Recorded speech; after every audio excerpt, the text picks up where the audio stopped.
मान लीजिए हमें अनिश्चित समाकलन ज्ञात करना है और जिस फलन का अनिश्चित समाकलन ज्ञात करना है वो फलन है 3x² प्लस 2x गुणे ई के घात x cube plus x square. तो इसको हल कैसे करेंगे? पहली बार में देखने में तो बड़ा कठिन लग रहा होगा क्योंकि यहां पर एक बहुपद दिख रहा है 3x² प्लस 2x, जिसमें गुणा हो रहा है एक चर घातांकी व्यंजक का जिसका घातांक खुद एक बहुपद है x cube plus x square. तो निस्संदेह देखने में तो ये थोड़ा कठिन लग ही रहा है, लेकिन इसको हल करने के लिए हम एक विधि काम में ला सकते हैं और वो क्या है? वो है यू सब्स्टिट्यूशन या यू प्रतिस्थापन तकनीक। पहले तो मैं आपको ये बताऊंगा कि यहां पर हमने ये कैसे पहचाना कि यहां पर यू प्रतिस्थापन की ही तकनीक लगेगी। एक बार अगर आपने इसे समझ लिया तो आगे बिना कलम उठाए सिर्फ व्यंजक को देख के ही आप ये समझ जाएंगे कि यहां पर यू प्रतिस्थापन की तकनीक लगानी है। हालांकि ये यू प्रतिस्थापन तकनीक को समझना बहुत मुश्किल नहीं है। इसे श्रृंखला नियम यानी चेन रूल के माध्यम से भी बड़े आसानी से समझा जा सकता है, लेकिन उसकी चर्चा हम किसी और वीडियो में करेंगे। अभी फिलहाल हम इस व्यंजक पर अपना ध्यान केंद्रित करते हैं। और अगर हमें इसे देखना हो x cube plus x square, क्या इन दोनों में आपको कोई संबंध नजर नहीं आ रहा है? बिल्कुल है।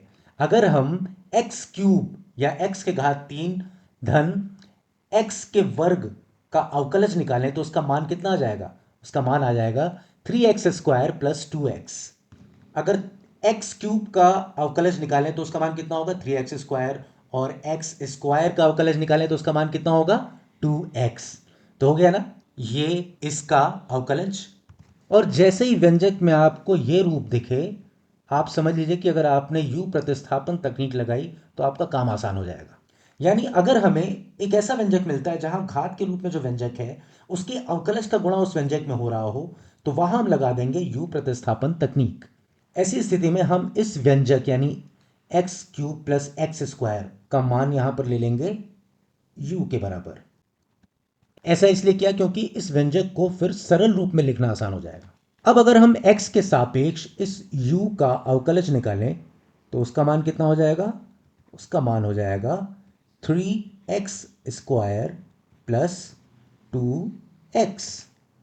अब यहां पर जो du बटे dx है वो भिन्न के रूप में नहीं है, यानी ये u के अवकल अर्थात डिफरेंशियल ऑफ u बटे x के अवकल अर्थात डिफरेंशियल ऑफ x के रूप में नहीं है, बल्कि ये x के सापेक्ष u का अवकलज दर्शाता है। लेकिन हम क्या करेंगे? हम अपना काम आसान करने के लिए थोड़ी देर के लिए इससे भिन्न के रूप में मान लेते हैं। ऐसा हम इसलिए कर रहे हैं क्योंकि हमें x के सापेक्ष du यानी डिफरेंशियल ऑफ u को जानना है। इससे हमें यह जानना आसान हो जाएगा कि x में होने वाले परिवर्तन से u के मान में क्या परिवर्तन होगा। तो इसके लिए हम क्या करेंगे? इसके लिए हम दोनों पक्षों में dx से गुणा कर देंगे। अब इसको सरल करेंगे तो क्या आएगा? ये देखिए यहां पर dx से dx कट गया। सरल करने पर आएगा du बराबर 3x² 2x dx। अब आप ये सोच रहे होंगे कि मैंने इसको इस रूप में लाने में यानी 3x² प्लस 2x गुणे dx के रूप में लाने में इतनी मेहनत क्यों की? अगर आप प्रश्न को देखेंगे तो आपको इस बात का उत्तर तुरंत मिल जाएगा। क्यों? देखिए यहां पर क्या लिखा है? 3x² प्लस 2x ब्रैकेट में और इधर गुणे में dx है। हम अगर चाहें तो इसी को दोबारा इस रूप में भी लिख सकते हैं ना, 3x² plus 2x into dx गुणे e के घात x cube plus x square. अब अगर हम यहां से देखें तो 3x² plus 2x into D x किसके बराबर है? du के।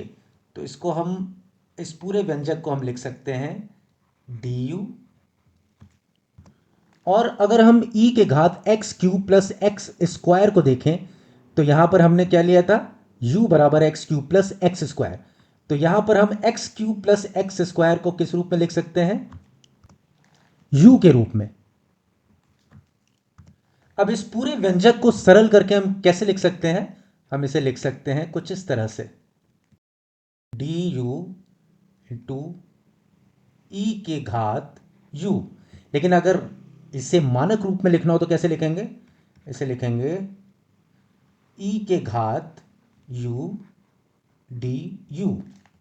और हमें पहले से ही पता है कि e के घात u के अवकलज का मान भी e के घात u होता है और इसके प्रति अवकलज का मान भी e के घात u होता है। तो हम इस पूरे व्यंजक को किस रूप में लिख सकते हैं? इसे हम लिख सकते हैं e के घात u। लेकिन हम पहले से भी जानते हैं कि ऐसे व्यंजकों में एक स्थिरांक होने की भी संभावना होती है, इसलिए हम यहां पर एक कांस्टेंट या स्थिरांक के रूप में c भी जोड़ देंगे।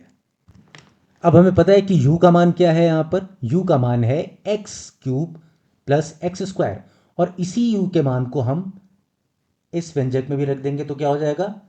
e के घात x cube plus x square plus c. और बस हो गया, हमें मिल गया हमारा प्रति अवकलज। तो हमने क्या निकाल लिया कि 3x² प्लस 2x गुणे ई के घात x cube plus x square dx के प्रति अवकलज का मान क्या हो जाएगा? ये हो जाएगा ई के घात x cube plus x square plus c. और अब अगर आप श्रृंखला नियम यानी चेन रूल का प्रयोग करके इस पूरे व्यंजक का अवकलज निकालेंगे तो उसका मान बिल्कुल यही आएगा।